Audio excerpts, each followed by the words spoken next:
when you're buying all of that concentrate from Latin America, and that's what I was talking about, when you're doing that, that's not showing up on, it's not run through an exchange. It's not calculated in terms of the price. It's got a different price because it's unrefined.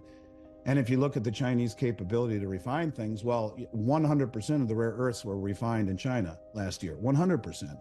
They weren't all mined there, but they were all refined there. And so in terms of refining silver, yeah, it's a good idea. Buy the doré cheaper than anyone else, or more than anyone else will pay. Get it all and accumulate it all, refine it. And guess what? That doesn't show up on any official statistics. You think they're doing that with their gold too? Of course they are. They're buying gold all around the world. They're buying silver all around the world. They're buying oil all around the world. They're buying rare earths all around the world. They're doing whatever they can and doing it as privately as they can, as they should.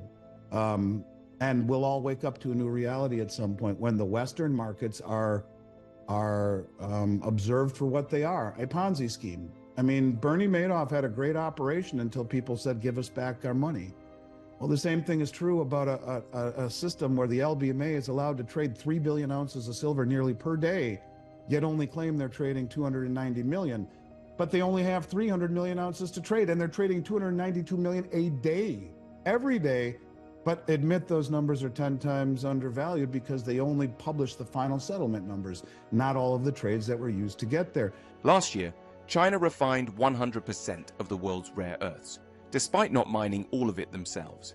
Andy Schectman reveals that China is secretly accumulating gold, silver, oil, and rare earths globally, positioning themselves for a seismic shift in the global economy. This hidden strategy could expose Western markets as a Ponzi scheme, triggering a financial upheaval.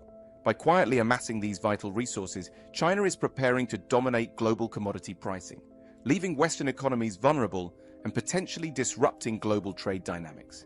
Are we on the brink of a new reality where the East dictates market prices? The implications of this strategic move are profound, potentially undermining the stability of major Western financial institutions and altering the balance of economic power. As China continues to gather resources in secrecy, the Western world may soon face a harsh awakening.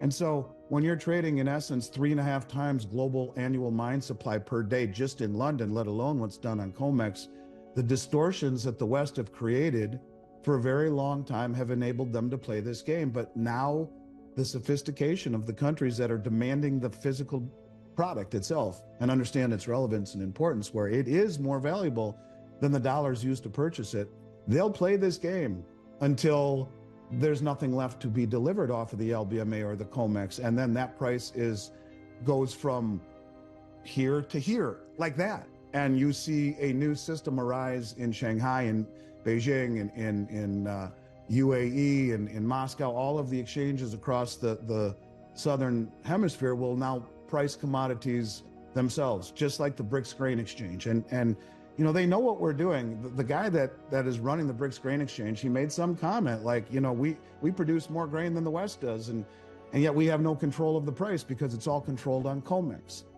Or the head of the Shanghai Metals Exchange in 2015, when the Chinese have a right to speak at the table, gold, the real price of gold will be known. I mean, they know what we're doing, and they're using it against us slowly. The art of war. Misdirect, don't even throw a punch, and they can beat us by standing for delivery. And at the same time, do they accumulate all of the commodities? They could very quickly cripple some of the biggest Western banks on the planet. Real quick, if they really stood for delivery and blow up the exchanges. Now, it doesn't serve them any purpose to do that yet. Doesn't mean it won't ultimately happen. And, you know, I guess this is a long game that people have to see that for what it is and know that hopefully we're around to see it all play out. If not, you'll leave a legacy for your family that, you know, we don't have to worry about going to zero. The Shanghai Metals Exchange, their website showed that for 4 straight weeks, you had HSBC, Standard Chartered, JP Morgan, and Deutsche Bank show up. We know that they're short silver. We know that gold cannot be exported out of China, but silver can. Why would they be there? We see that that's around the time that not only did the price of silver go down, but so did the stockpiles of silver at the Shanghai Metals Exchange. And, you know, have they been trying to get out of these short positions? I don't know. Are they trapped? I don't know. But it would seem as though that's what they were doing. They were going there saying, listen, we need help. We don't have the physical delivery to meet our redemption demands of delivery. Now, at some point, they have to get their house in order. Could this be the beginning of it right now, where they're hoodwinking the managed money to take in the other side? Maybe. I mean, who knows? There's all of these stories that have smoke emanating from them where we assume fire lies within or beneath, and maybe it does. One of these days, it's going to break. What will break it, and Jim Sinclair always said it, and it never really made sense to me, stand for delivery, stand for delivery. He used to tell people to take delivery of Comex bars, gold bars off of Comex. There was a financial advisor in Minnesota who would call me and he said, look, I got hundreds of clients with 100-ounce gold bars. Can I switch them to gold eagles? Because I took them off because Jim Sinclair said I should. But in the end, Jim will be right. I mean, this is how you win. And I don't think it's the public that has the power to do that, but the sovereign nations do. And maybe the public does. You look at what gold has done for a moment, and it's here again, sniffing its all-time highs, while at the same time, the ETF numbers have dropped. Positive real return with interest rates and a strong dollar should be the death knell for gold. Zero participation, 0.5%, right? That's what Rick always says. And it hasn't. I mean, the price keeps going higher. What does that tell you? It tells me that the demand is real, but what happens when the American public wakes up and wakes up to very few alternatives? You got the Magnificent Seven turning down right now. You got the yield curve uninverting. Is that going to be a recession, just like every other uninverted yield curve has predicted for the last since 1950? I don't know. But I will say that there will come a time when people who have seen through all of this smoke and mirrors and have hung on to the metals for the right reasons will witness it. And I used to think to myself, because by the way, because these central banks understand that taking delivery is how you win the game. Can't do it too fast. You got to continue to play this game so they can get as much as they can at subsidized prices. But I just think that day is coming, and you can't buy gold and silver with the intentions of getting wealthy. You very well may. And I used to say, be careful what you wish for. And then I started thinking about that. I mean, why can't we have $100 silver and $5,000 gold? We have $70,000 Bitcoin. Why not? Why can't we? A Dow Jones off the hook. I mean, why can't we, with all of these inflated indices and prices in other areas, why can't we have $100 silver? It should be. Why can't we have $5,000 gold? Does that mean the world will come to an end when that happens? No.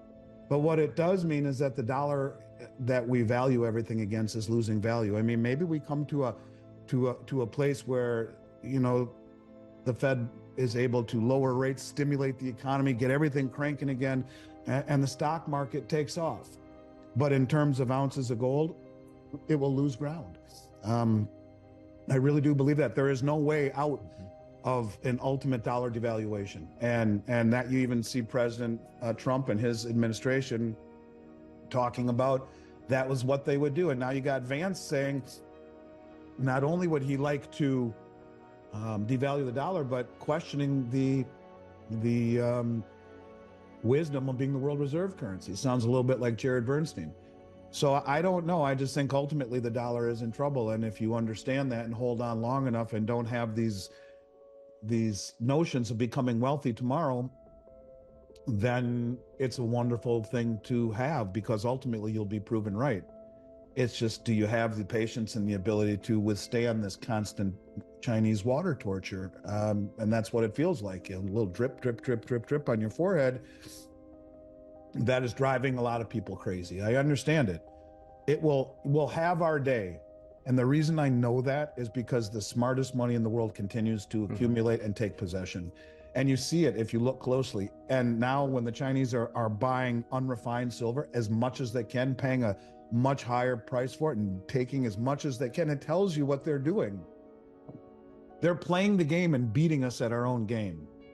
and doing it as clandestine, as private as they possibly can, so as to not alert everyone what they're actually doing. And we're getting beat at our own game. We set the rules, and they're beating us by those rules, and that's the thing people need to understand and relax a little bit. And over time, we will see those numbers. It's not going to be the way we drew it up in our minds.